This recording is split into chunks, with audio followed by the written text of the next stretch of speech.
talking about, geez, couldn't we get a shorter one of these things? Or a box back here, maybe? Hi, everybody. My name is Myers Raymer, and I'm an alcoholic. This is just so cool. Because this thing worked exactly the way you said it would. I took my last drink on January the 15th of '88. I was kidding with Clifford. I said, Clifford, you guys started this group. They started this group the same month I sobered up. Of course, I didn't go here, but that would come later. But it was so cool to think that they started it just for me. So that I appreciate it. So that 7 years later, I could tool in here, suicidal in a nutcase, and get the help that I needed. I want to say, before I read the original deal of how it works, we always talk about being grateful about things, but I can tell you guys that I am truly grateful that 15 years ago, there were some men and women who had the yahas to stand on the firing line and take the heat in the fellowship to have meetings where all we did was study the Big Book. Big Book U, I call it, and it's just the coolest thing. And over the years, this group has taken a lot of heat because of that stuff. And I'm telling you, I cannot tell you how grateful I am that you guys were here and strong and doing it. Many years ago now, Cliff told me, Myers, if you're going to stay here, you're going to have to get in the trenches with us. And I did. And the cool part about that stuff was that I never realized that you guys, a bunch of you, were already in the trenches doing the deal, and I never realized what kind of friendships and what kind of coolness would spring out of that deal. You want to get a fellowship around you that you crave. Get in the trenches with a bunch of guys and go carry a message out of this Big Book and see what happens. It's the coolest thing, man.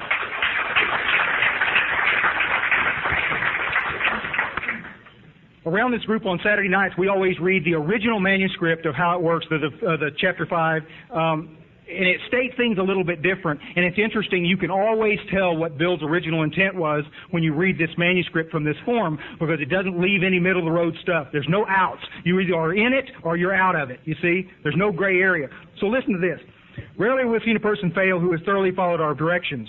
Those who do not recover are people who cannot or will not completely give themselves to this simple program. Usually men and women who are constitutionally incapable of being honest with themselves.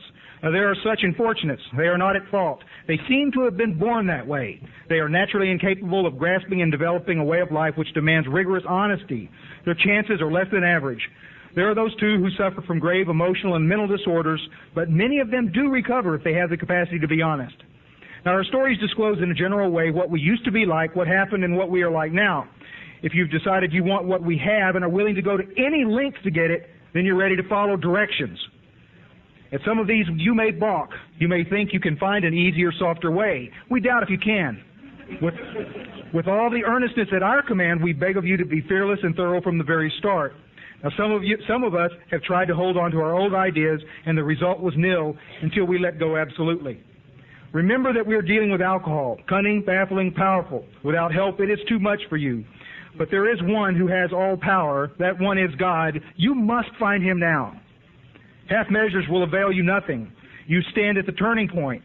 Throw yourself under his protection and care with complete abandon. Now, we think you can take it. Here are the steps we took, which are suggested as your program of recovery. I love how he says that. 1, admitted we were powerless over alcohol, that our lives had become unmanageable. 2, came to believe that a power greater than ourselves could restore us to sanity. 3, made a decision to turn our will and our lives over to the care of and direction of God as we understood him.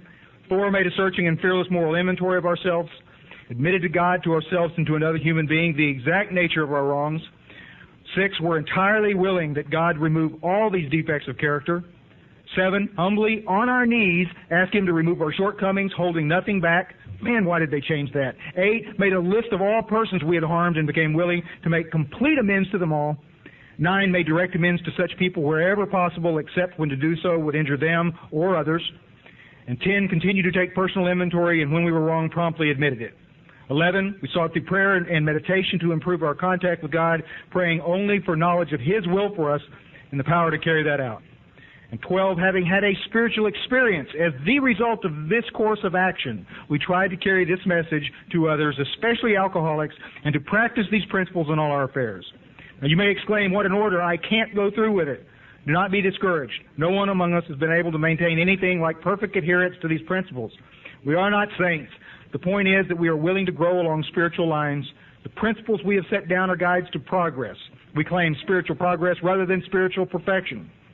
Now, our description of the alcoholic, the chapter to the agnostic, and our personal adventures before and after have been designed to sell you three pertinent ideas. A, that you are alcoholic and cannot manage your own life. B, that probably no human power can relieve your alcoholism. And C, that God can and will. And if you're convinced on these vital issues, if you are not convinced on these vital issues, you ought to reread this book to this point or else throw it away. That's it.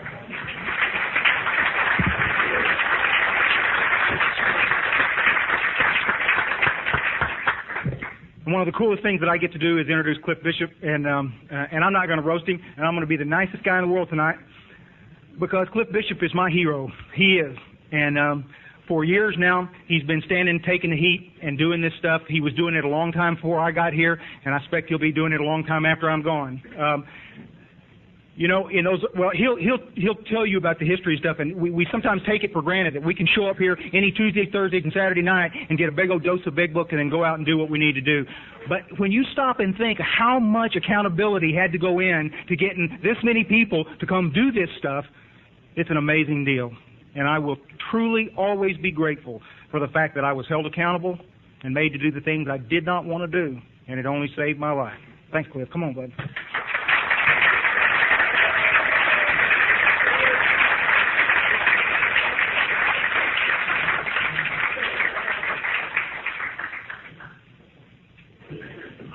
You get stiff if you sit too long when you get too old, you know it? Good Lord of mercy, look at this, would you? Well, good evening, all you fellow trudgers. I want to welcome everybody to the celebration of our 15th year of the primary purpose branch of the world's largest lost and found department. We used to hear that a lot, and I don't hear much of it anymore, but isn't it the truth? But my name is Cliff Bishop, and I am a real alcoholic. Curse in town, you can tell. Also a serious and very grateful member of Alcoholics Anonymous. And because of a loving God I found through our 12 steps, a loving and lovely Al-Anon wife that's here tonight and sitting through all of this, and God bless her, this is the second day she's been able to get out this year, and she's here for us tonight, and I'm so thankful for that.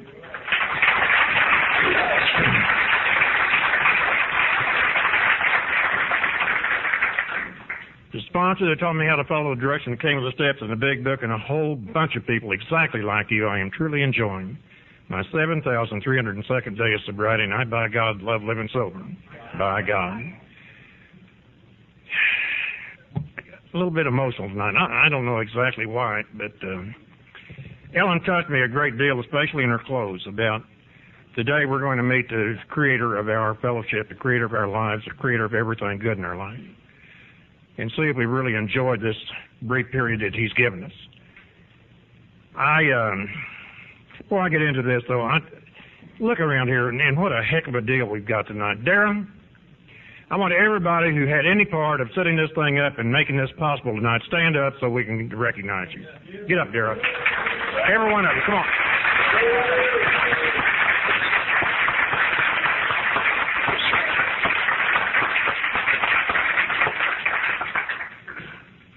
Thank you so much. You know, it's sort of interesting. If you have really given this program a test, you've recognized something. If you just turn loose of the thing and let life happen, God leads you down a path that's pretty wonderful. And the path he led me on, first of all, this 20 years that I'm coming up on next week, is not all I owe Alcoholics Anonymous. I owe them a good bit more. Because over 38 years of my life, I can give total credit to Alcoholics Anonymous for. First time around, I didn't know what to do. I got a sponsor that didn't have a clue what this thing's about. They died so drunk, and I almost did. 13 years out there, found myself back, but there'd been a tremendous change in this fellowship. Back in the 60s, when I was here, we had speaker meetings, and that's about all we had, and people get up and tell what they were like, what happened, and what they're like today, and we had a lot of people staying sober. When I got back, there were very few speaker meetings, but an awful lot of discussion meetings, and I loved them because I got to talk to every blessed one of them. But I started noticing something. And if you've been around any period of time, you've noticed it too. All of a sudden, that large group is no longer a large group. It started thinning out. And I ran into an article by a reprint of a copy or a speech made by a guy named Bob Bacon. Bob was a delegate for Northeast Ohio. In 1976, he said, we're making a tremendous mistake in Alcoholics Anonymous in our meetings. We're no longer focusing on the big book. We're no longer stressing the traditions. We are not bringing to the newcomer the message that was brought to us. And I took a look at what was happening, and I realized how true that was. This group started in the library of the Serenity House in Little Rock, Arkansas. I had heard a tape of a guy named Joe that lived up there, and my daughter was married a guy from Arkansas, and they moved back to Little Rock. And I met Joe in December of 1983 at a noon meeting. And I told him I wanted to visit with him. I'd heard this tape, and so he invited me down to the office, or the Serenity House, and I went down, and we sat there a few moments, and Joe looked at me, and what he said and what I heard were two different things. What he said, I don't remember, but what I heard was, Cliff, you don't know anything about alcoholism, and you damn sure don't know anything about the program of Alcoholics Anonymous. Now, I had over 6 years in the fellowship, and that hurt my feelings, and I started getting up and leaving. I thought, no, you're the only one to find this guy. Shut up and listen. I said something about being powerless over people, places, and things, and he said, Cliff, if that's your problem, you need to go to PPAT. AA is for Alcoholics Anonymous. For alcoholics. And he sat down, he opened the big book, and he read what we've heard tonight, the foreword to the first edition. And when he got through with me in about, less than half an hour, 19 years after AA found me and I was looking for a way out, I understood what alcoholism was and knew I was an alcoholic in my heart of hearts.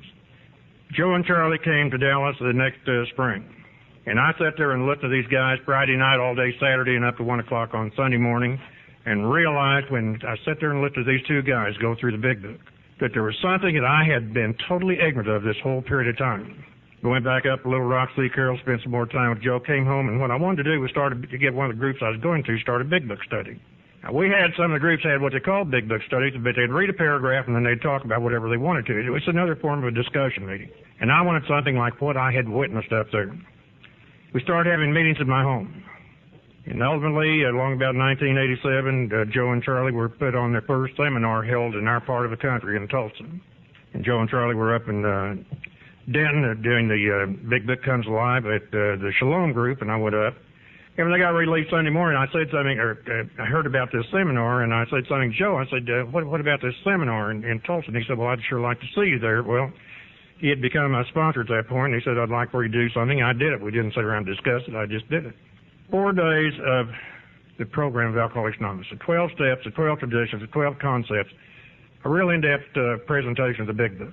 And as I got ready to leave, I said to old Gene Lott, I said, man, I wished I had to wait. It's a shame that I had to come all the way to Tulsa to find out about this. Seems to me that's what we ought to be doing in our meetings. And he said, that's what we do here. And I said, you're kidding. He said, no.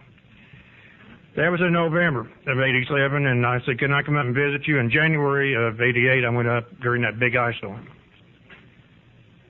And Gene took me out to the original West Side group where old Joe Massey, Joe McCoy, I think almost everybody knows. Joe's the guy who has taken my Joe's place. And both of these Joes have had a dramatic impact on us being here tonight.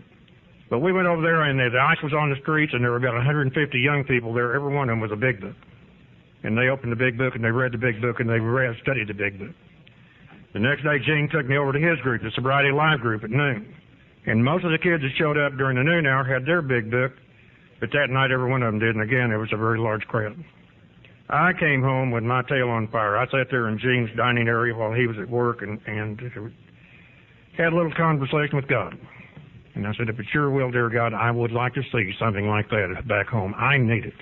Now, this is a selfish program, whether we like to accept it or not. I don't know why you came to Alcoholics Anonymous, but I came to Alcoholics Anonymous to save my ass. What did you come for? And I do what I do today to save my ass, although I learned if I want to do that, I've got to give everything away and a little bit more.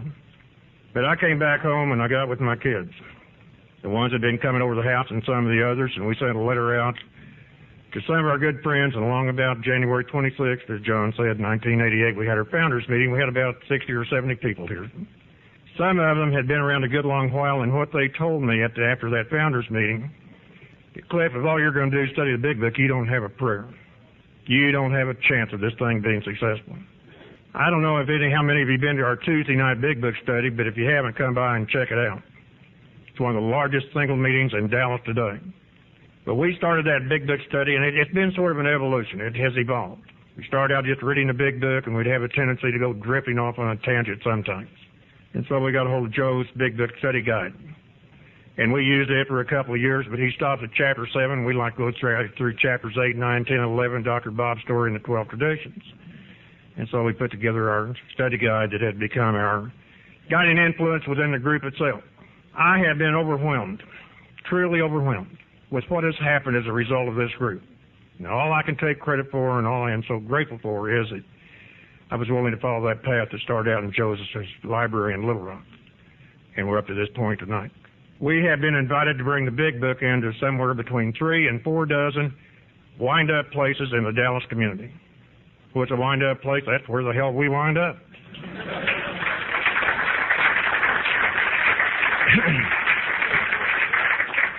Not in AA meetings, Salvation Army, Souls Harbor, Homeward Bound, Maggie's house, on down the list. And one of my real blessings tonight is a young lady came up and gave me a hug, and she said, "Cliff, I was at Maggie's when you were doing the big book over there in 1992. What a blessing." And that's the kind of life that we have been led into. We have been very, very blessed to have some of the most fantastic, wonderful, willing people to show up and become a part of this group. And as a result of that, I've been able to back off and take care of my precious bride and do a little payback there and turn this basic responsibility, getting off her bus and going out and carrying this message to those of you who have been willing to come in here and become a part of what we're about. We've got a speaker that's become almost an annual event around here, and I couldn't be more pleased with it because he's been a big part of our success. And one of the guys that I love dearly, I just think the world of Chris Raymer. Chris showed up here a few years ago. This is an old story, but it's one I love to tell because it's, again, the way God works in our lives if we just give him a chance. But Chris showed up here one night, happened to be on a Thursday night, and for whatever reason, I just happened to remember that back when we had a sharing meeting, we'd pick a topic, and we would share our experience and knowledge on that topic, and that night it happened to be the promises. Now, I didn't know Chris was up here checking us out with a specific thought in mind. He had a brother who was looking for a place to go to maintain his sobriety. Chris didn't say anything. But about 2 weeks later, here he shows up again. The patch is gone. I thought, holy mackerel, if we can get that kind of power in our meeting, we got to have a few more like that. And I found out that Chris had a twin brother that was just as screwed up as he had been before he finally... And for about 2 years around here, Myers was kind of dead. He was here. Well, this is a program of rigorous honesty, and we're not going to cut it up tonight. But finally, one night, he finally said, "Okay, damn it, I'll do it," and he did it, and we have not been able to put out the fire since. He learned what this thing was about, and he's been out there. I don't know how many lives have been touched because Chris and Myers does. And also the study guide that we have, it's had such a tremendous influence on so many people and has been the source of other groups being created. Couldn't possibly have happened if Chris hadn't sent Myers to us, because I could sit down and put the thing together on paper. But how do you get it in book form? Well, Myers is in the bookbinding business, and so it all became a natural. This may sound a little bit, I don't know what the word I'm looking for. But the truth of it is, this group is a result of God's action in the lives of a bunch of people. His will is to get back to what we're about. If you've been around very long, you know that Alcoholics Anonymous is in real, real deep trouble. We've gone from a very high success rate of 75 to 90% success in people maintaining long-term sobriety to less than 2%. And the reason is that we have elected to ignore the one thing that has saved the lives of more alcoholics than anything on God's earth, the book Alcoholics Anonymous. Bill said, if you read this thing carefully, you'll come to understand. Unfortunately, most of us don't read it very carefully. But in this group, we study it very carefully. And as a result of that, we've learned what the program is. We put the program to the test. And those who have found themselves greatly rewarded. As Myers said, he found the fellowship at his grave. I wouldn't even begin to guess, and even wouldn't know until it built his ego up too damn much if we ever counted him. But the number of people have come to Myers and said, "Will you be my sponsor?" The ladies who have come to Darren and said, "Will you be my sponsor?" The people who have come to members of our group who have been around any period of time and say, "Will you be my sponsor?" Alcoholics Anonymous group is to be a spiritual entity. And it can only be a spiritual entity to the extent that the members of that group wind up adopting this program as a way of life, a spiritual way of life, and commit themselves to helping others so they can grow spiritually. Chris has been such a primary influence on our group. The message he carries every year he's been up here has been fire and brimstone. Boy, get off your ass and go do it. But also he believes in us enough that when he has a chance, he sends people to us saying, if you really want this thing, here's where you go because you're going to get it straight. I can't tell you what I think of Chris. I really can't tell you what I think of this group of people that God's put in my life. But Chris has been a very positive influence. And I love him dearly. And cut that down. I'm going to go ahead and just tell him how wonderful you are. And then he's going to go screw it up. No, we're deeply indebted to Chris, and I'm so thankful the group decided, the committee decided they wanted Chris up here again this year, and I wanted him up here again this year, and I hope we'll invite him back next year. You see, the thing we love about Chris is you can't find a damn thing to argue with him about in our group. There's a line in the big book on page 17 that says we have a way on which we can absolutely agree and join in brotherly and harmonious action. We're on exactly the same page, the same paragraph, and the same sentence. And Chris, my hero, get your butt up here and let's get us moving tonight.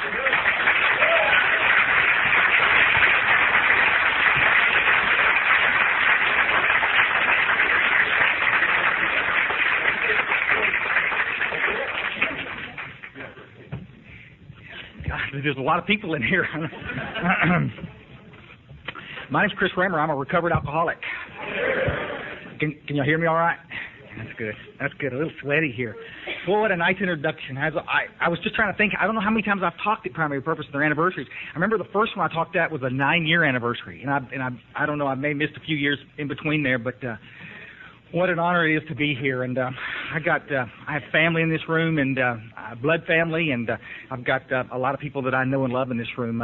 I've truly got some heroes in here, people I haven't seen in a long time, and geez, I'm a little emotional about it. I tell you, it's been kind of a strange day. I was with my girlfriend all day long, Patty from New York. She's a Yankee, and I just need. Never mind, I won't go there. But I talked in Ennis last night, and we woke up this morning to hear the booms, the sonic booms, and it's like the news and the shuttle stuff, and bless their hearts. And I don't know.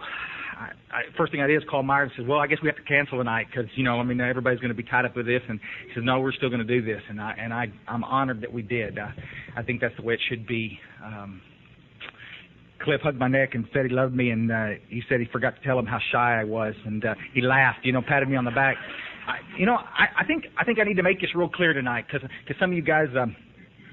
some of y'all have heard me speak 1,000 times, and you always keep coming back from that, from the butt kicking. And some of you have never heard me speak. Only thing you've ever heard me speak from maybe tapes that you've heard or CDs that float around the countryside, and you hear them and say, "Boy, this guy just is angry son of a bitch." It's like he just. And so I am so passionate about Alcoholics Anonymous. I was talking last night. I'm going to keep referring back to that because I may repeat myself. Some of y'all were in there last night, but you got to look at this from the perspective that I come from. I'm nearly 21 years around Alcoholics Anonymous. I was thinking 21 years.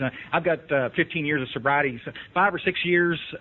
6 at least in and out of this fellowship, nearly dying out there. And when I finally got to this fellowship in 1980, it didn't get any better because the story is just exactly what Cliff was talking about. I walked into meetings where they weren't carrying the message of hope. What they were doing was carrying some junior therapist's idea of what Bill Wilson was probably intending to say when he wrote the big book. Y'all follow what I'm saying? And you draw that little thread, and it's like but I'm a real alcoholic. I'm not a little disco drunk. I'm the real McCoy, and I know some of y'all in this room are disco drunks, and you got here because some therapist told you to come here, or you got a DWI and you came and you got comfortable and you put the plug in the jug and you've stopped and you've never worked a single step, but you're managing to stay sober. And I'm going to tell you, you're welcome in this fellowship. And I'm going to tell you this point blank: you're not going to like this talk. And I feel it.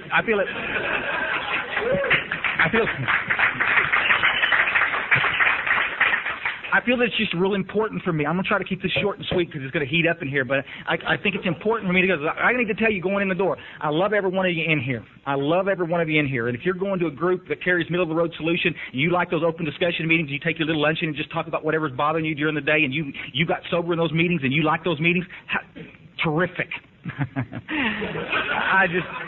I just think they suck. You know, I don't know. I don't know how to say it anyway. I have watched more good alcoholics die in that crap than I can shake a stick at, and that's the perspective I come from. I nearly died getting the fellowship. I've seen a lot of people stay sober when they finally got connected to the program. You see, and I got to tell you, I do clerical work at a treatment center. Some of you got cats in here I know through that hospital, and I need to tell you that I'm a firm believer in treatment. I'm a firm believer in drying out and getting your feet firmly planted on the ground. But my job in the hospital is to do some statistical work. I call the cats after they leave treatment to check on them and see how they're doing. And y'all have heard me 1,000 times say this. All the cats that leave our hospital and end up coming back into groups like this, Primary Purpose, and other groups in the Metroplex where they carry the message of hope through the big book of Alcoholics Anonymous, they stay sober. And the cats that don't. You see, treatment centers don't fix you. Treatment centers dry you out. We've got a daily reprieve. I can't live off the food I had last week. I got to have food today, my spiritual connection. Am I going to be in a room full of men and women that are going to help me on the spiritual path, or am I going to be in a room full of men and women that don't have a clue what this is about? You know, it's the hardest thing, I think, for the newcomer to understand, and maybe some of you family members to understand. You'd think we would all be on the same page. I'll tell you this right now, even in a room like this full of my friends, people who've been around Primary Purpose for years, we're not all on the same page. Because there's a lot of people that do not understand what alcoholism and drug addiction is about. I tell you, if you want to go into a discussion meeting and start some controversy, talking to Kirk, some of the other guys earlier, is you want to stir the pot up. Walk in and introduce yourself just like Cliff and Myers did as a recovered alcoholic. Oh, but Chris, please, you got to understand, we'll always be recovering. You know, I want to puke. I hear it at the hospital where I work. It's one more attempt at somebody sharing their stupid opinions. I think Alcoholics Anonymous would be great if we would just all understand going in the door that when you get here, you're not allowed to share your opinion. There's a lot of places to share your opinions. There's a lot of places to talk about how you think this fellowship ought to be run, you know. But, you know, when you get here, gosh, it's just unbelievable. I'm a recovered alcoholic. I'm going to tell you a little bit about my story tonight. I just need to tell you, 15 years ago, when I finally landed in a room full of people that had big books and they understood what the message was and they carried that message of hope to me, 2 weeks after I got to that room, the desire to drink left me, and I recovered from alcoholism.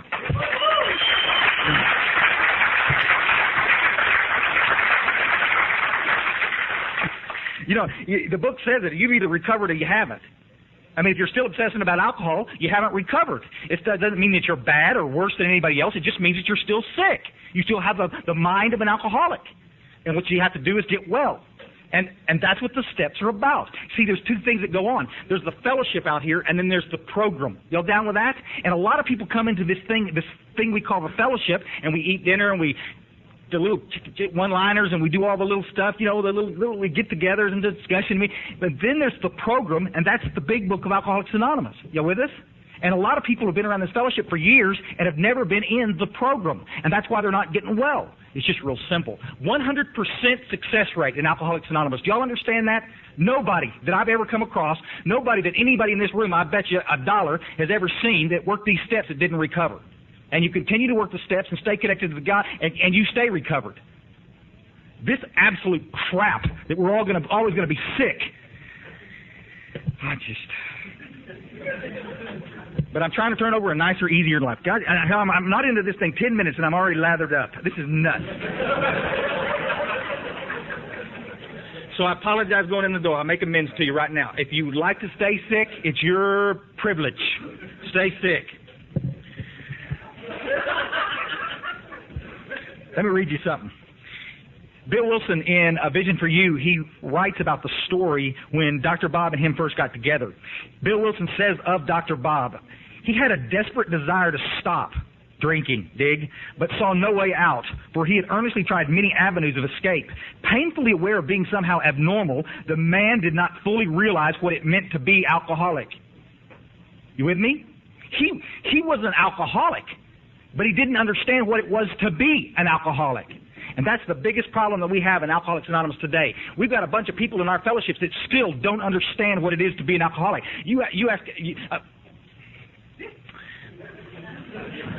I'll lecture at my hospital. The hospital that I work for. I'll lecture at that hospital, and there'll be 80 people in the room, and I'll say, how many people in this room believe that they're alcoholics or addicts? And 80 people all raise their hands. Now listen, there's a bunch of liars in this room. You see, because if you really understood and you really knew what it meant to be an alcoholic, you would never relapse again, because you would have the desperation of a drowning man to get well. You understand it? It's not that they don't know the solution. They know what the solution is. It's the big book of Alcoholics Anonymous. It's Alcoholics Anonymous, the fellowship. But they're not going to do that. They're not going to seek the solution. How many people do we send back to Cliff Bishops and Myers? You know, Dara, we give them the numbers. They call. They come in here. A lot of y'all in this room have been to that hospital, and y'all hooked up and stayed. Hallelujah. But I'm going to tell you, for every one of you in here, there's 100 more that came back to the Metroplex, came one time and left. Them sons of bitches over there are too rigid. Too rigid. Let me tell you, I had a friend of mine named Jerry. We buried him on Thursday in San Antonio. He drank up one liver and drank up another. And he was a cool guy. He was a licensed chemical dependency counselor and probably was responsible for, I don't know, hundreds and hundreds of people coming to treatment and getting well. You know, he was a good man. But the last 8 years of his life were spent using alcohol and drugs, and he could not understand. He could not get a clear idea in his little head what he had to do, because his case was so different. Now, let me tell you something, folks. Any of you cats in this room ever sat down and watched somebody die an alcoholic death? That's rigid.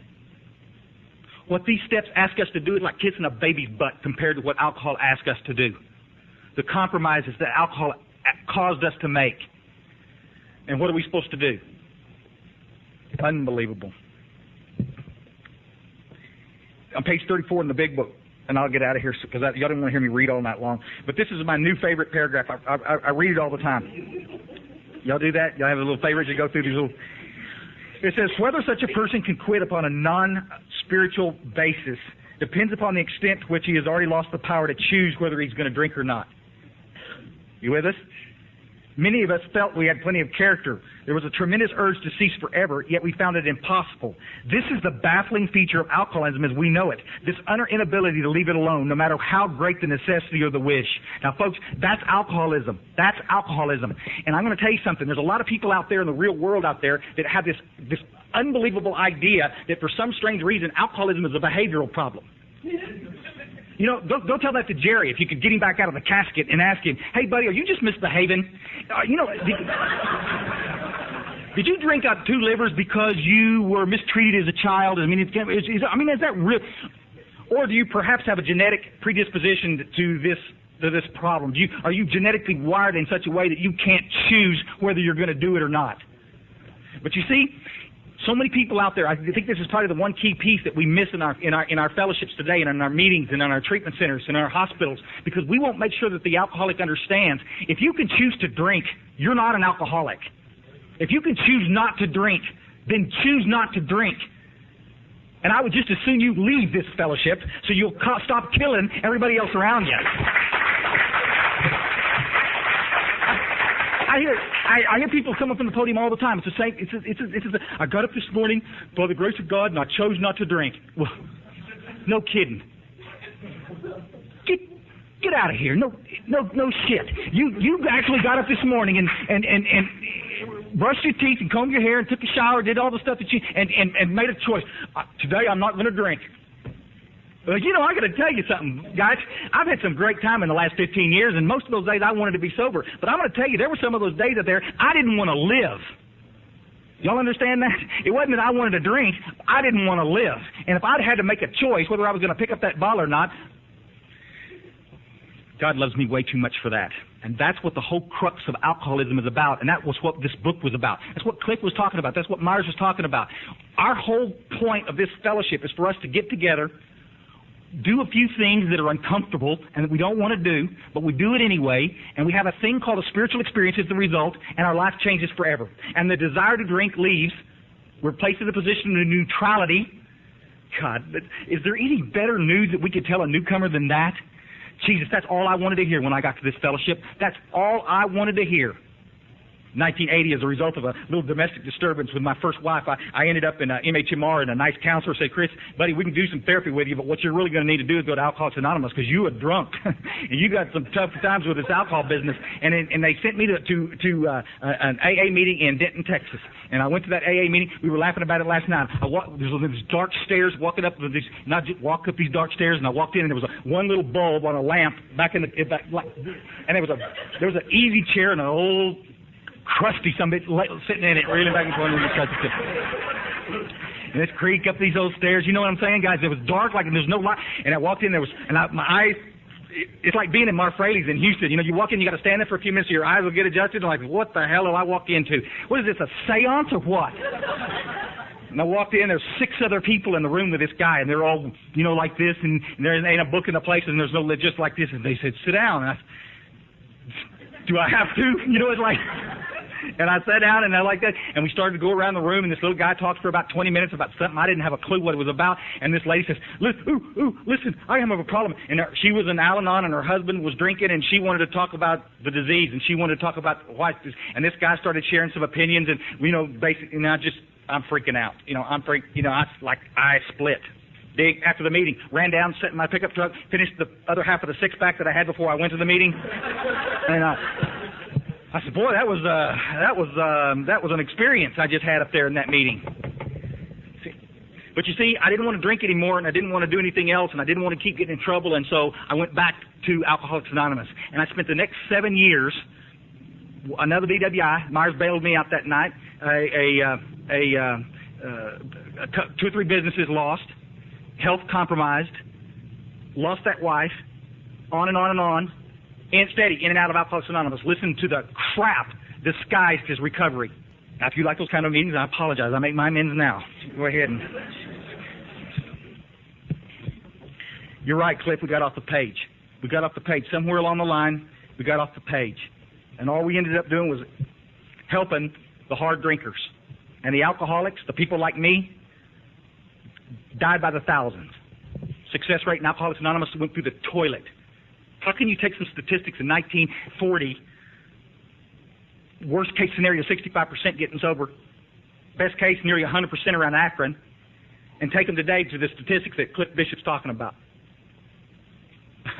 I got almost this far from a pissing contest with Clancy last weekend, 2 weekends ago down in Padre Island. He's sharing from the podium, and I'm sharing. He came up and shook my hand and says, Chris, I appreciate your share. It was a good share, but, you know, your statistics are wrong. You know, he wants to take exception with this. Everybody wants to look the other way and pretend that everything's great in Alcoholics Anonymous. If you happen to be coming to meetings like this, everything's great in Alcoholics Anonymous. If you happen to be going to some other groups in town where they let you off the hook and they won't hold you accountable, things are not so great. You're dropping like flies out there. We're the old timers.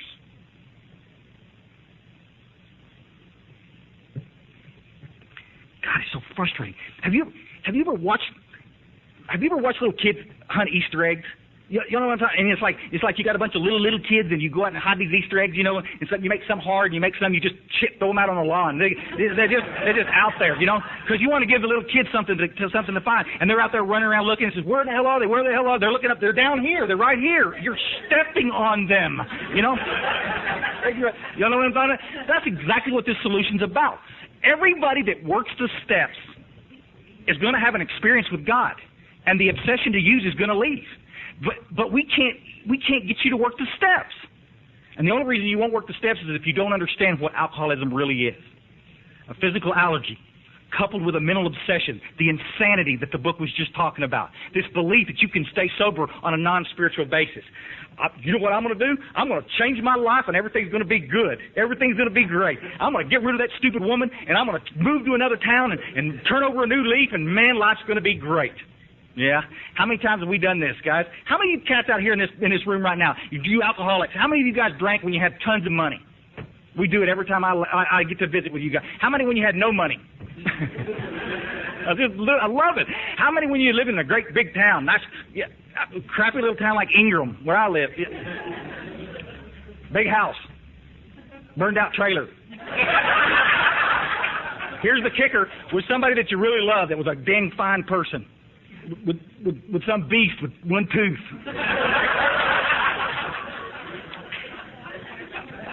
You know, This week I'm going to get to do a deal. I'm going to get to do a little group with a bunch of therapists up there in Kerrville, and it's a real nice gathering of people up there, and a lot of professionals are going to be there. And I'm going to ask them that, because it seems like when we go to these gatherings with all these professionals, that's all they seem to want to talk about. How can you organize your little life over here so you don't have to drink over here?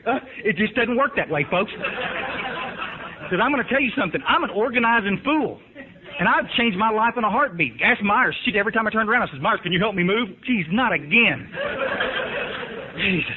Myers would bring some other girl down. Well, who is this? I mean, this was a different... Change girls, change houses, change cars, change jobs, change. What am I running from? What am I trying to... This internal condition. The third piece of our disease is the spiritual malady. The internal... Guys, it's the most terrible place to be on earth. Day in, day out, night in, night out. This internal discomfort stays with me. And that's alcoholism. And you'll die from it whether you're drinking or whether you're sober. A lot of you guys in here know exactly what I'm talking about. You put the alcohol and drugs away from Chris Raymer, I get worse, not better. Can y'all get down with that? Some of you nice Al-Anons in here, you've seen this when we were dry. Not sober. We're dry, I mean, we'll drive you nuts. We'll wear you out because nothing's good enough. You got to do something to make me happy. Unbelievable.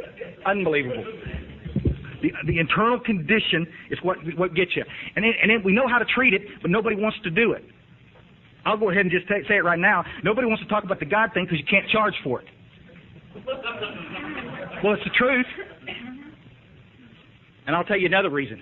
Because it takes courage to talk about God. It takes courage to stand for... Why, I don't know.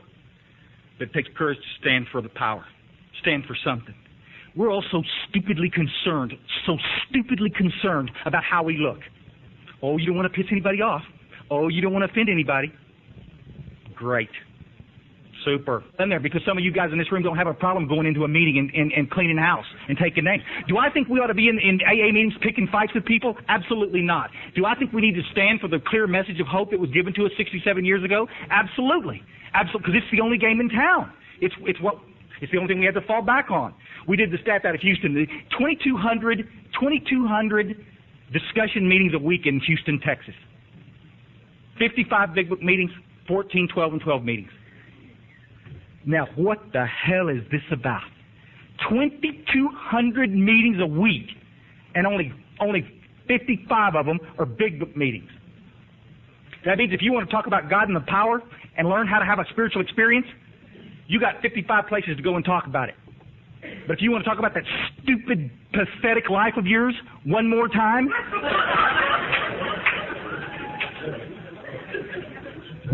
And this, guys, I'm going to tell you, 2 weeks from now I'll be in Canada. A few weeks later I'll be in New York talking. And it's like it doesn't matter, it doesn't make jack where I speak. When I start talking about this, you can see the faces and they get a little grinding. Well, he had me there for a while. I thought he was pretty good until he started talking about that wine in the meetings and stuff. I mean, AA, that's what it's for us to go share our problems. That's where we're off the page. Alcoholics Anonymous was never intended to be a dumping ground for your problems. And you're disguising, you're calling it sharing. I call it dumping. And I got to tell you something. You know the alcoholic that's in the room and he's been drinking and he's hurting and he wants some hope? You know what he calls it? Boring.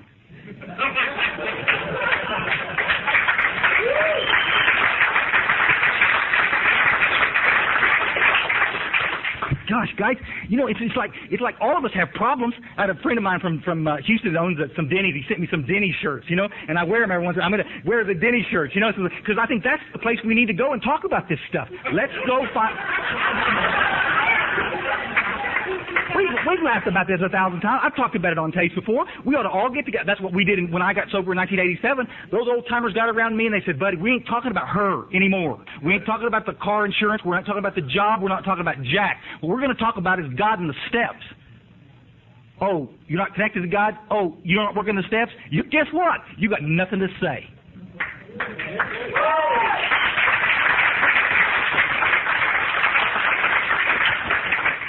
Let me tell you what happened.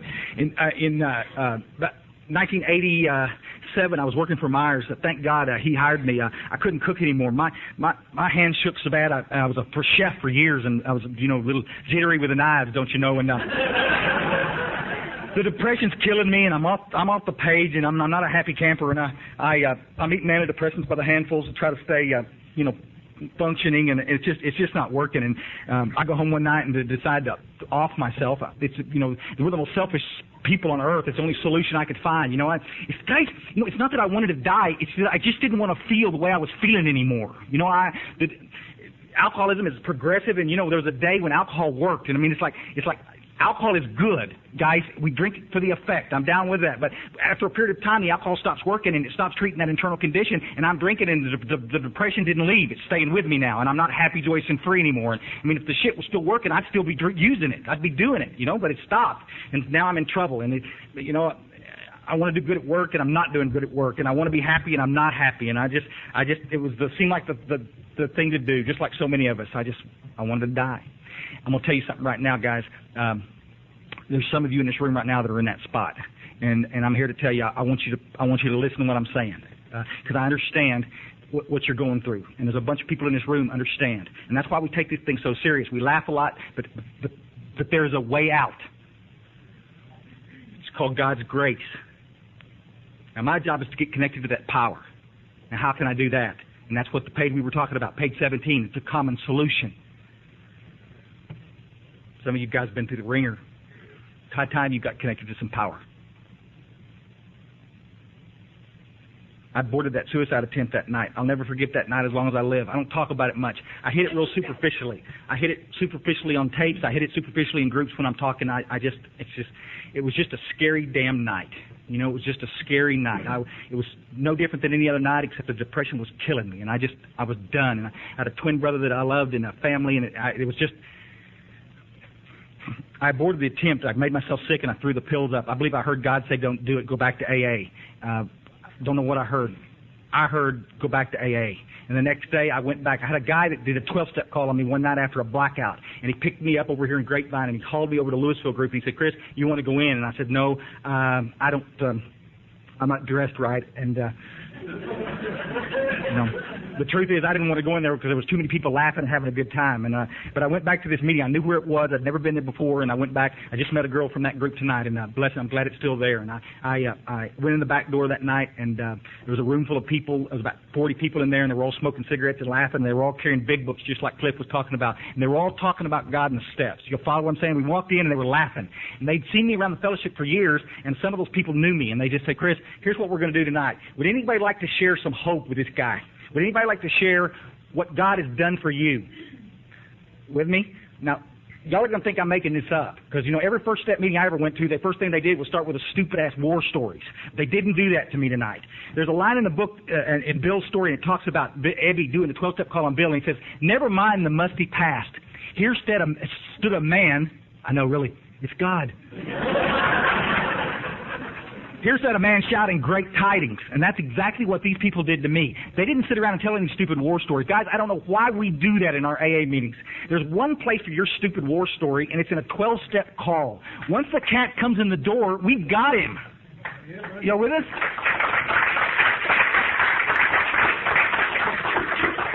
Stick a fork in him, he's done. Why do you want to continue to cook him? It's just like, I know what you're doing. My job is to share my experience, strength, and hope. I need to mention this to you, and I'm going to lose some of you here. Give me a little leeway here. Experience, strength, and hope, that line comes in the prefaces. You with me? And that preface was at the second edition. And I don't know who wrote it, but Bill Wilson didn't write it. You with us? The original preface for the first edition didn't say anything about sharing your experience, strength, and hope. Dig? But everybody wants to grab on it. That's my one job. That's my one job. No, the traditions clearly state what your one job is. Just carry the message of hope to the newcomer. Your job is to carry the message of hope to the newcomer. Isn't that right? Our primary purpose. Oh, what a great name for a group, Cliff. I'll get with you after the meeting. We'll work on something. We'll pencil something in. Unbelievable. That's our primary purpose, folks, is to carry the message to the alcoholic who still suffers. He didn't say anything about your chicken shit experience, strength, and hope. Well, why do you think again, no matter where I'm speaking, no matter what area I'm talking in, when Myers and I do workshops together, we talk about this and we get the same kind of standing ovation, applause, people. Well, if it drives everybody crazy, why are we allowing it to happen? Who in the hell's group is this? Whose fellowship is this? It's our fellowship. Why don't we take it back? Why don't we change the formats of our groups to not allow that? There's a place for your war stories, folks, in a 12-step call. You get the call. He's at Denny's. He's in the back booth. He's drunk. You need to get his attention. You need to get his confidence. Share some stories with him so that the cat understands where you're coming from. You with us? Then bring him to a meeting, and now we've got him. Share the hope. Share the hope. Don't share another stupid war story with him. He's here. What are you trying to do? Scare him into staying? You can't scare an alcoholic. It's bullshit. Here's what I don't understand. And going back to the whining, pissing, and moaning stuff, here's what I don't understand. If our primary purpose says we have our singleness of purpose, and our traditions tell us that we have one job here to help the alcoholic get well, you follow us? We don't have any problem at all if there's a drug addict in one of our meetings to shut him down. Now listen, I'm down with singleness of purpose. Drug addict comes in, starts talking about all the dope he shot, we shut him down and tell him to be quiet. We're not here to talk about your dope days. Dig? But you can come in and talk about your stupid freaking divorce until the cows come home. What? How is that different, friends? How is that different? It's an outside issue. It's got nothing to do with whether you're staying sober or not. It has nothing to do with booze. And it's got nothing to do with God. So why are we talking about it? Bill Wilson, in a letter in 66, wrote a great little article in the Asville Cedar. There's an excerpt for this. It says, an AA group as such cannot take on all the personal problems of its members, let alone the non-alcoholics in the world around us. This is where the traditions came from. This is why sobriety, freedom from alcohol through the teaching and practice of AA's 12 steps is the sole purpose of the group. Absolutely. Why are we drinking? If you're drinking because of those problems, you're not one of us. I'm not making light of the problems, but you need to talk about that. Why don't you do this? Why don't you see one of us after the meetings? If you're coming apart at the seams, we'll go to Denny's and talk about it. If we don't have the expertise to be able to find you somebody to talk to, we'll find you a great counselor or a therapist, somebody trained to help you talk about it. Because that's our job. The absolute arrogance of us. Arrogance of us to think that we can fix everybody and every problem.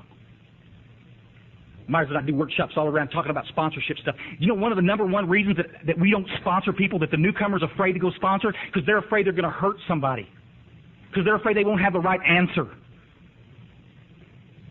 Newcomer's supposed to share hope with the next newcomer. Jesus, can we do that?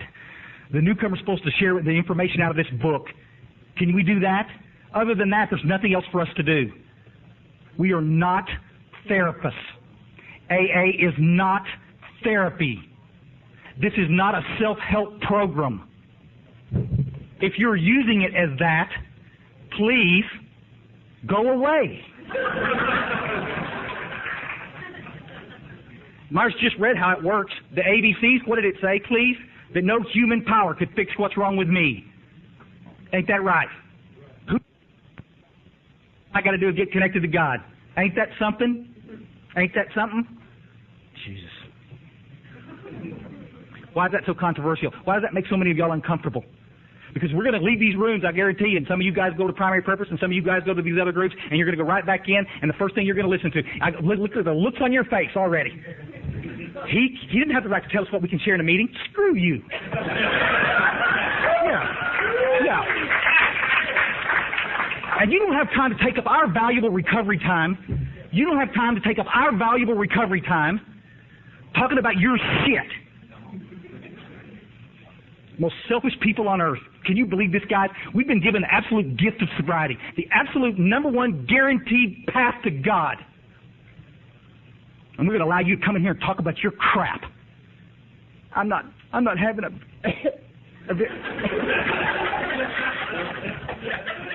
I'm not having a very good day. No kidding. Next. Because see, guys, we don't have a problem getting these cats to Alcoholics Anonymous. We don't have any problem getting people to Alcoholics Anonymous. They don't have any problem getting cats to Cocaine Anonymous or Narcotics Anonymous. You know what we have a problem doing? We have a huge problem getting people to stay once they get to this fellowship. Because they can't stand it. They cannot stand listening to the whining. They cannot stand listening to the stupid war stories. The two things that we are not supposed to do in our meetings. Where's the hope? Where's the hope?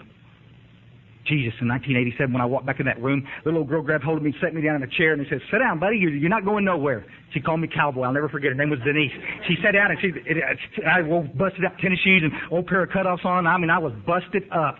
She sat down and cleaned up my spilt coffee and had a little hand on my knee the whole time. Just stay right here, stay right here. And right after the meeting, a bunch of the old timers got together. I said old timers. There was the girl that was sitting there holding my little hand was a year old, about 9 months of sobriety. The guy that was going to be my sponsor had a little less than a year, had about 11 months sobriety. And there was a couple of guys in there with a couple of years, and they came up around me and they said, "Chris, we're here to talk to you about the big book real quick. You got a minute?"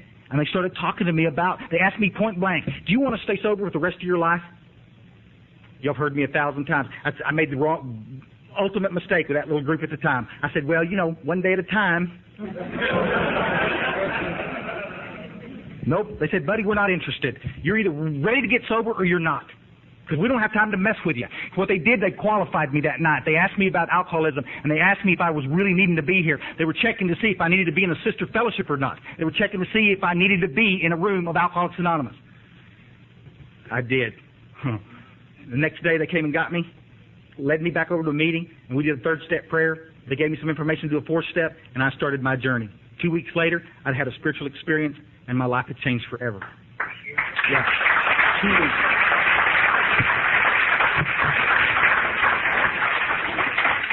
2 weeks. 2 weeks. During those 2 weeks, real quick, and I'll let you guys go. 2 weeks, I'm sitting there in that meeting, and the first thing they had me do, I'll never forget. I came in on a Friday. Y'all with me? And I did a 3rd-step prayer on a Saturday. And then Sunday night at 6 o'clock, I'm sitting there and they said, "Chris, we need somebody to answer the phones." I said, you need to get somebody else to answer your stupid phones. I said, "I'm sitting in this room detoxing. I don't have time to mess with what's this phone business?" There's a payphone against the wall. Some of y'all remember in Louisville group, there was a payphone and a little couch sitting underneath it, and there was a meeting schedules on the wall next to it. It says, "Chris, if the phone rings, answer it and help somebody get a meeting schedule." That's all we're asking you to do. We're not asking you to go out and save any lives or run into any burning buildings or anything. We're just asking you to answer the stupid phone. I'll never forget. And I'm just pissed because I'm embarrassed. I don't know what, if I'm sitting there trying to sputter and argue, and just ding, ding, ding, phone rings, and I go, "Oh, shit." I said, "What do I do?" He says, "Answer it." I said, "How?" They look at me, this is like deer in the head, like, what do you mean, how? I say, "Louisville group." I picked up the phone. God, fuck. Louisville group. I go, "She's Al-Anon. She wants an Al-Anon meeting." I said, there's the meeting schedule right there. Show her where the Al-Anon meeting is. Tell her what time it is. It's 7:30. It's 7:30. Talk to the lady, and it turns out that I know the lady. Myers' next door neighbor. It's this lady that this cat's married to, and he's been drinking forever. Anyway, I know this lady. Says, "Hey, I know you." I said, "I'm not doing anything tonight. I'll meet you out front. You just look for me." She'd recognize my patch, and "You look for me, and I'll flag you down, and you come in, and I'll blah blah blah." You with me? And I did that night. I'm going to tell you, the minute I hung up that phone, though, there was a little bit different in my demeanor, And anybody else from that time on, they would go near that phone. I mean, for months, they finally had to pry that job away from me. The phone would ring, ding, ding, ding. Somebody would start going for it. And no.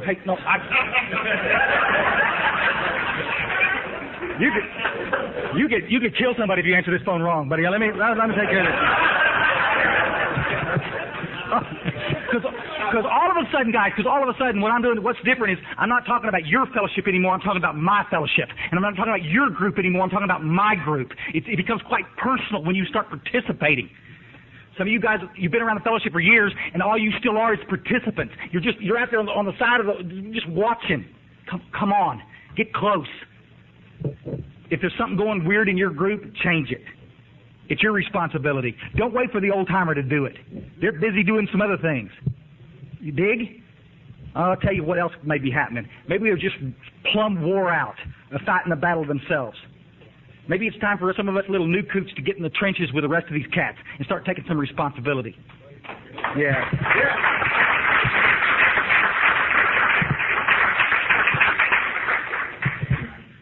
Let me read you a little story. There's a little book called How It Works about Clarence Snyder. And we're not pitching Clarence here, but he was a big 12-stepper. He's big idea. basically this little thing, some of y'all have heard me talk about this before, but this little skinny guy is a guy named Archie. Arch is a real story. I mean, this is a real cat. And he'd been holding up in Dr. Bob's house. He'd been there for about 6 months. They just been sitting on this guy, you know, because he's got little phobias, and he's scared of his own shadow, and he's just scared to death, and he comes out and eats, and then he goes back to his little room. This is what the book says, right? And Dr. Bob and him are sick and tired of having this cat hang around, you know. This is like, man, go hang someplace else, you know. And so they send him back with Clarence back to Akron, to Cleveland.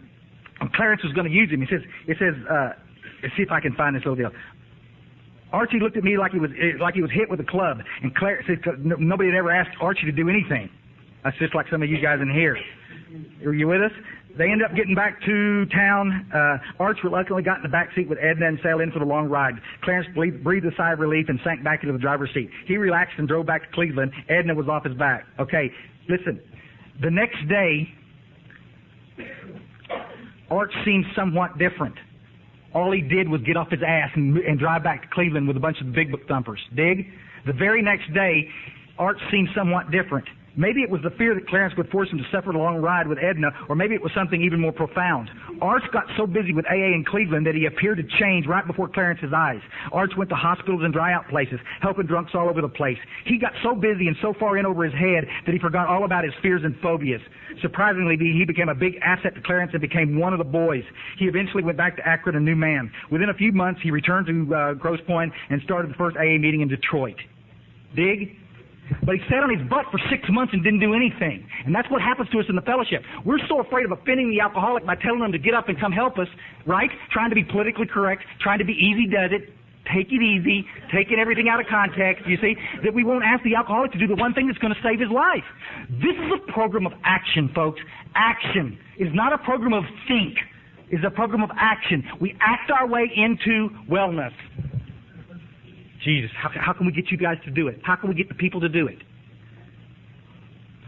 2 weeks after I walked into that fellowship of Alcoholics Anonymous in Louisville, Texas, I got out of my truck one night up in North Texas, and I pulled the tailgate down on my truck and sat there in that old parking lot out there off 121 and cried like a baby. And I looked around me, and there was liquor stores all around me, and 7-Eleven, Stop and Go, and my outside issue dealer lives in the apartment complex where I live.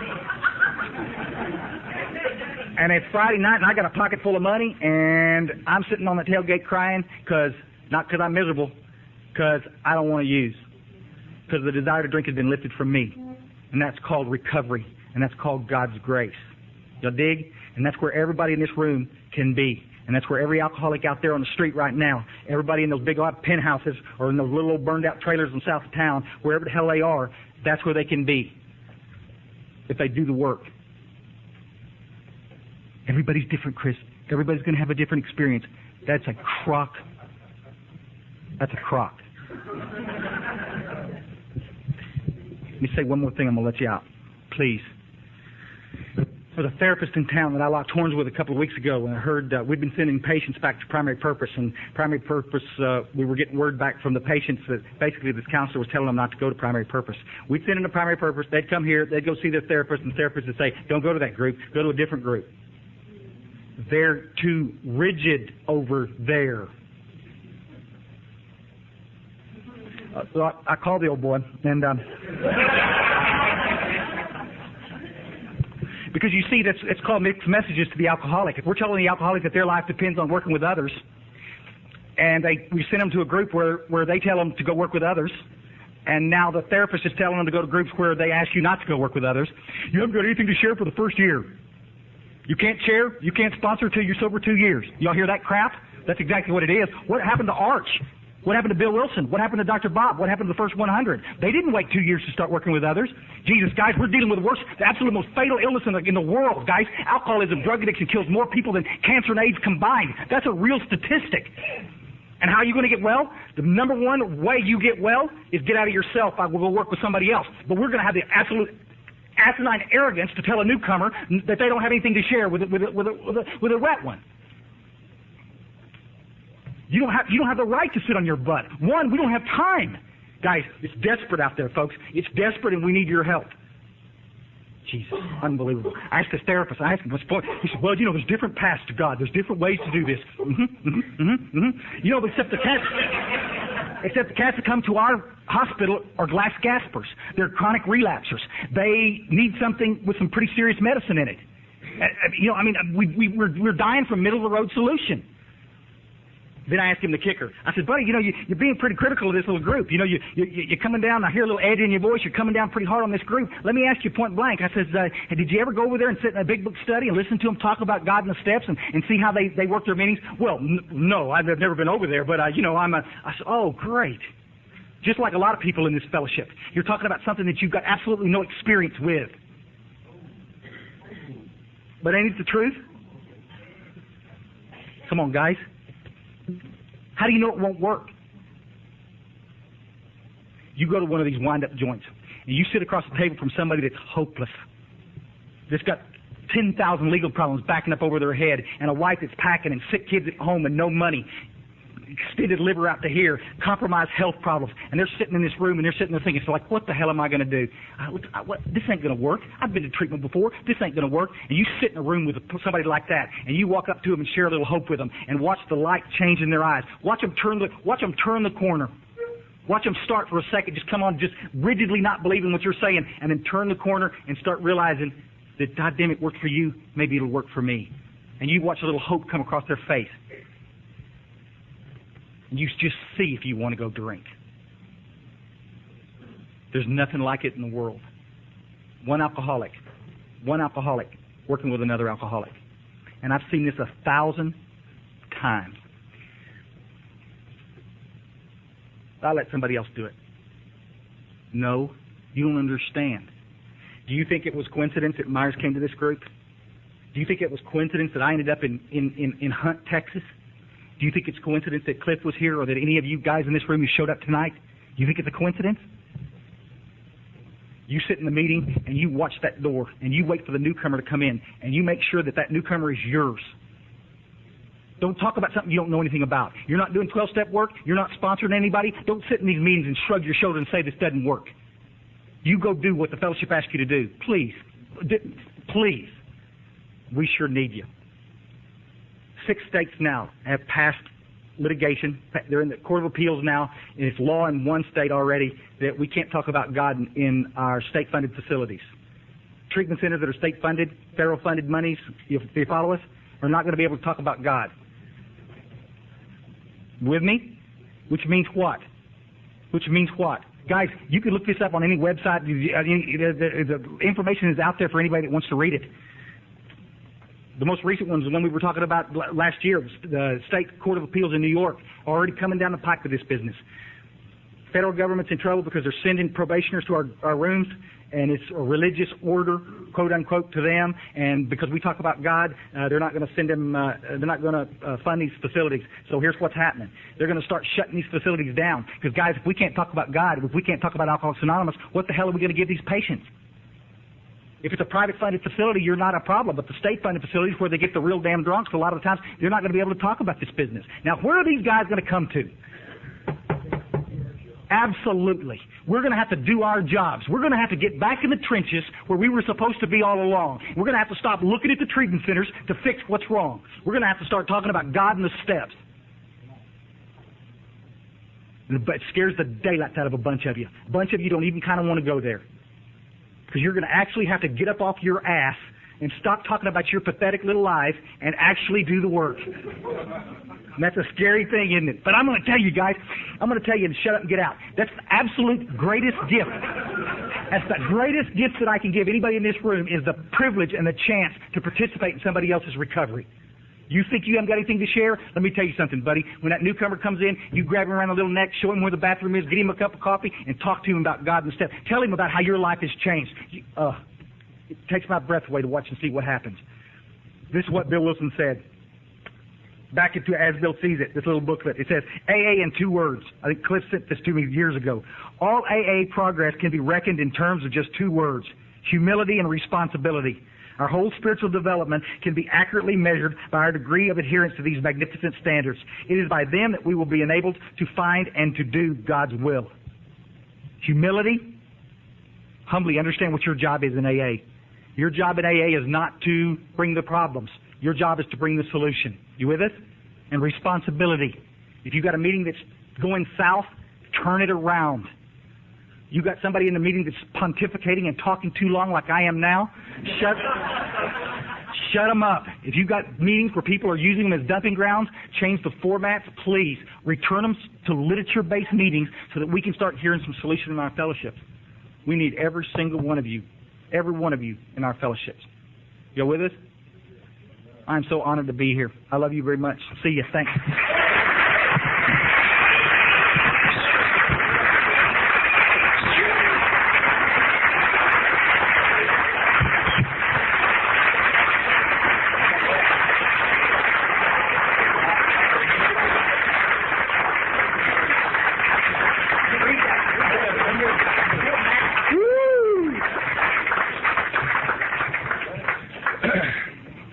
Hey, that was awesome. That was awesome. And on behalf of everybody here, I want to thank Chris for being up here and sharing his message, sharing the message. And at his request, I'm going to wait till we pass the basket, so I'll go ahead and do my deal. Afterwards, we're having an inner child workshop, so if you're wounded and your feelings are hurt, stick by. Dr. Phil's coming by. It'll be great. It'll be great. Our book is meant to be suggestive only. We realize we know only a little. God will constantly disclose more to you and to us. Ask Him in your morning meditation what you can do each day for the man who is still sick. The answers will come if your own house is in order. But you obviously cannot transmit something you haven't got. See to it that your relationship with Him is right, and great events will come to pass for you and for countless others. This is the great fact for us. Abandon yourself to God as you understand God. Admit your faults to Him and to your fellows. Clear away the wreckage of your past. Give freely of what you find and join us. We shall be with you in the fellowship of the Spirit, and you will surely meet some of us as you trudge the road of happy destiny.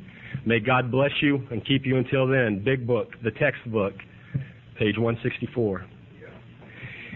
If you'd like to become a member of our group, please take one of the white envelopes from the basket when it comes around. If you're already a member and you have had a change in your phone number, address, or sobriety date, take the white card and update your information. Return the card to me. Our seventh tradition states that each group ought to be self-supporting through their own contributions. If this is your first meeting of Alcoholics Anonymous, or if you're visiting, we ask that you be our guest. We are glad that you came and hope you will come back and become a part of our lives. And while we're passing the basket, we usually have like a little song and dance, but I'm going to read something from a couple fellow members of this group, a little correspondence that took place a couple months ago. It says, if 1 out of 10 people are alcoholics, how many people do we come into contact with throughout our days? 10, 20 or more? I'm pretty sure that our big book says that we are to be of maximum service to God and the people about us. Who are those people about us? We are instructed to ask doctors, ministers, etc., about where we can locate those who are still suffering. So why can't we ask other people with other professions? Everyone in this world knows somebody that has a problem with either alcohol or drugs. Why aren't we trying to be of more service in our daily lives? Would it be wrong to strike up a simple conversation with the lady behind you in the grocery line? How do you know that she hasn't been crying and pouring her heart out to God to bring someone into her life that can help her son or daughter? How do you know unless you ask or unless you take the action? We don't if we don't. I personally feel that we're only being of service between certain hours of our day. What about the other time that we have been blessed with? Why not take full advantage of each and every opportunity that we are given? Can we step up and step out just a little bit more? Who knows what kind of miracles will take place in our lives when we just reach out? Not just to the treatment facilities and jails, but to the quiet lady standing behind you. And the reply is this. There is a world of misunderstanding and ignorance out there. And our mission is to have our head in the clouds and our feet firmly planted on this earth, as that's where our fellow travelers are. If Dr. Bob and Clarence and Bill et al. were alive, what actions would they take? Would they sit back and wait for the alcoholics to come to them? Not a chance. Would they show up at a meeting or two in hopes of finding a prospect if they're not too bad off? The middle of the road is alive and flourishing, and it breaks my heart.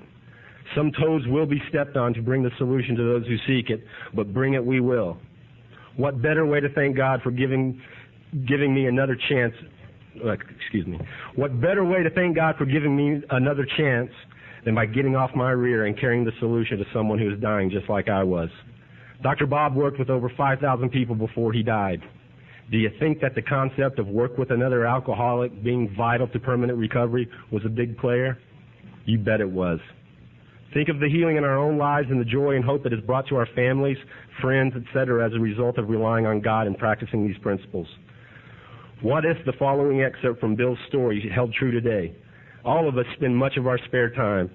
I'm going to repeat that. All of us spend much of our spare time doing this sort of thing. A few of us are fortunate enough to be so situated that we can give nearly all of their time to the work. If we keep on the way we are going, there's little doubt that much good will result, but the surface of the problem would hardly be scratched. Those of us who live in large cities are overcome by the reflection that close by, hundreds are dropping into oblivion every day. Many could recover if they had the opportunity we have enjoyed. How then shall we present that which has been so freely given us? The textbook, page 19. It ends like this. A paraphrase from the textbook, page 129. I plan on going to the mine today, armed with my pick and God in my heart. My pick will strike gold today, and I'm going to give the entire thing away. That's all I got on that.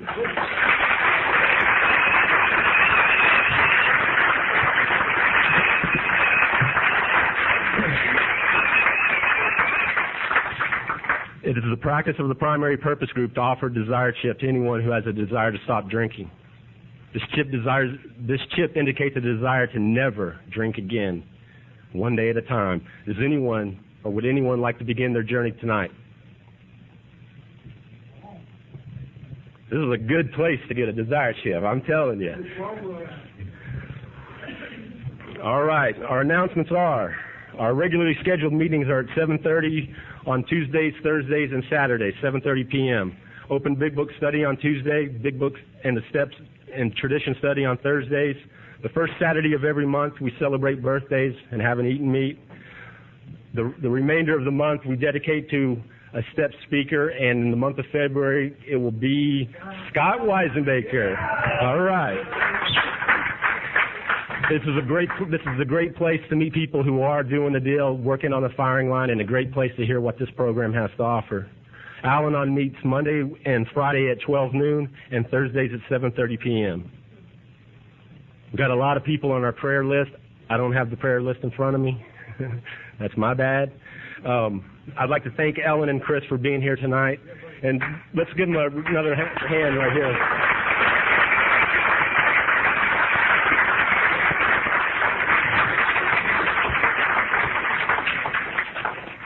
And I would like to thank, again, everybody who got here at 2:30 or 3 o'clock this afternoon and helped set up, and I mean, it's just an awesome effort.